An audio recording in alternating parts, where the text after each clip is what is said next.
सुनते हैं बीके मिश्रा पर एकादशी बहुत स्वागत है। आइए सुनते हैं शुक्ल पक्ष की एकादशी को, इसे फाल्गुन मास शुक्ल पक्ष आमला एकादशी और आमल की एकादशी के नाम से, आमला एकादशी और आमल की एकादशी के नाम से ढेर सारी शुभकामनाएं।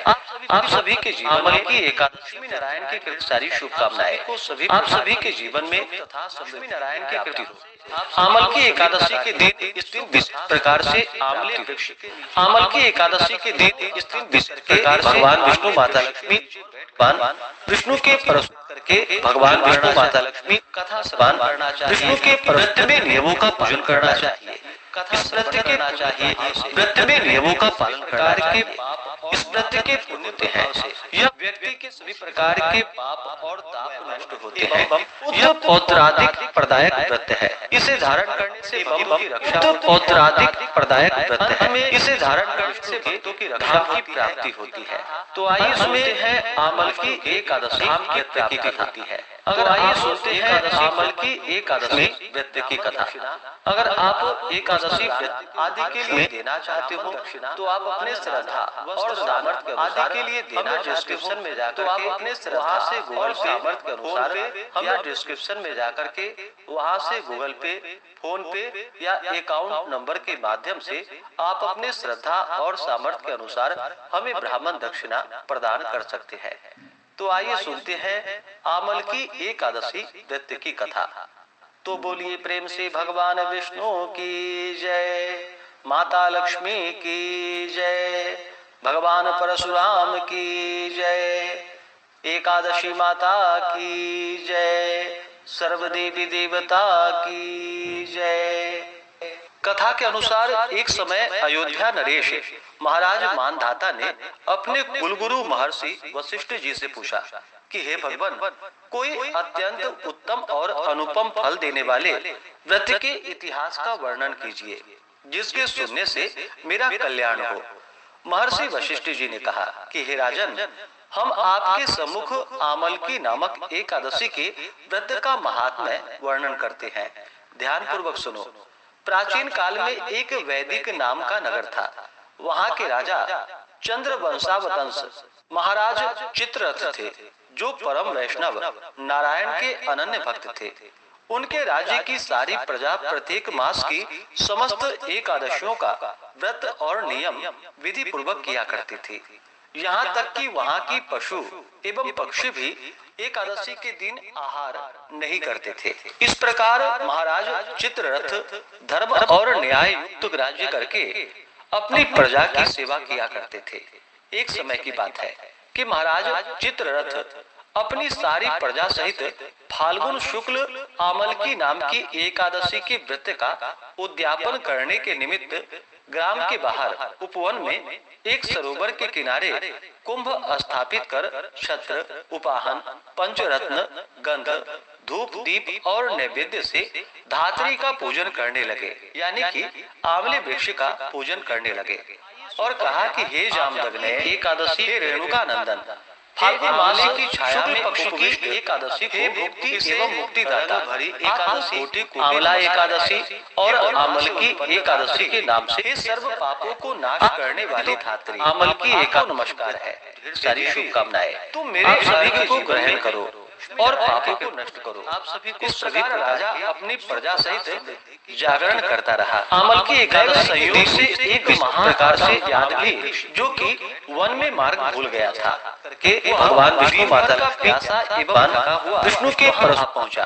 पूजन करना चाहिए, आश्चर्यचकित करना चाहिए, व्रत में नियमों का पालन करना चाहिए। दृश्य देखने लगा। इस व्रत के और उस रात से वह भी अपनी भूख की भूलकर भगवान की कथा सुनता रहा।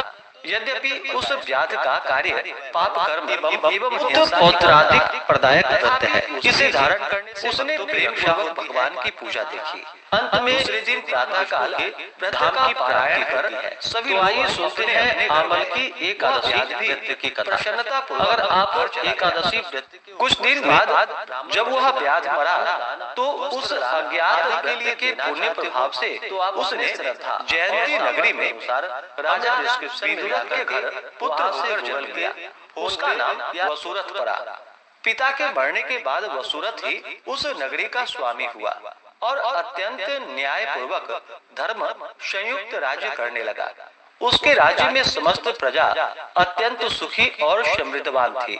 कर्मशील, धनवान तथा निरालस राजा सदैव ही अपनी प्रजा का पालन करता था। एक दिन वह राजा मृगया करने के विचार से अपनी सेना और सेनापतियों के साथ वन में चला गया।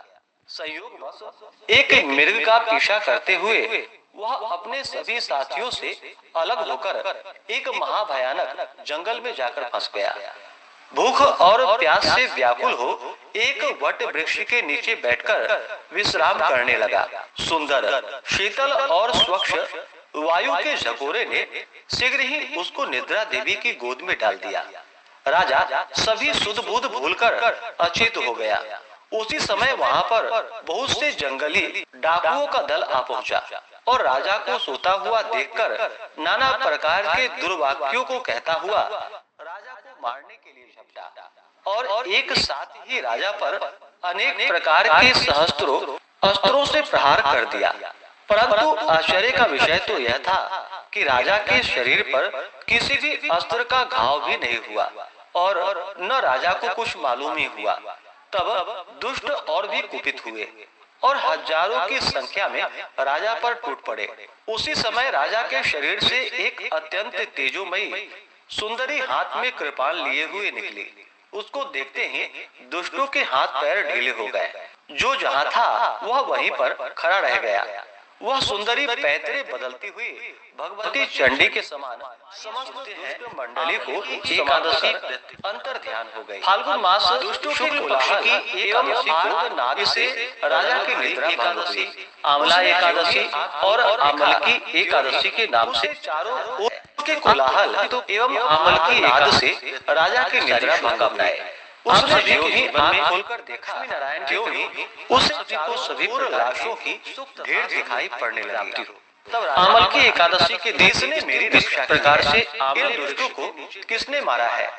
उसी समय भगवान विष्णु माता लक्ष्मी भगवान के सिवा विष्णु के की रक्षा करता है। पूजन करना चाहिए, आकाशवाणी करना चाहिए, नृत्य में नियमों का पालन करना चाहिए और घोड़े पर नृत्य के प्रभाव से नगर को लौट गया। सभी प्रकार के यह आमल की नामक एकादशी अपने भक्तों की रक्षा कर उसे वैष्णव उत्तर पौत्राधिक प्रदायक व्रत है। इसे धारण प्रेम से भगवान विष्णु की जय, हमें माता लक्ष्मी की जय। इस बार आमल की एकादशी का एकादशी जो की कथा 27 फरवरी 2026 दिन शुक्रवार को पड़ा है।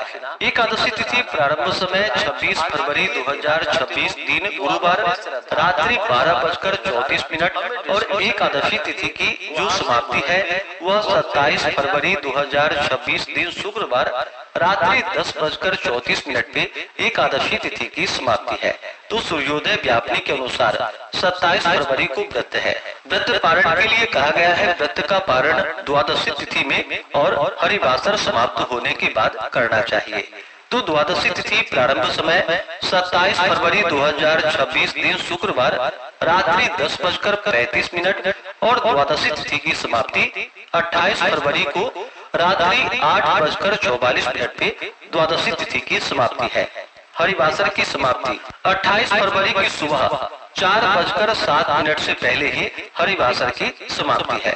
तो व्रत का पारण 28 फरवरी को सुबह 6:45 से सुबह 9:05 तक आमल की एकादशी व्रत का पारण किया जाएगा।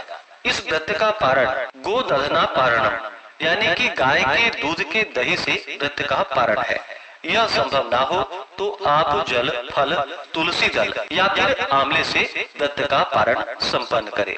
तो आशा करता हूँ कि यह जानकारी आपको अच्छा लगा हो।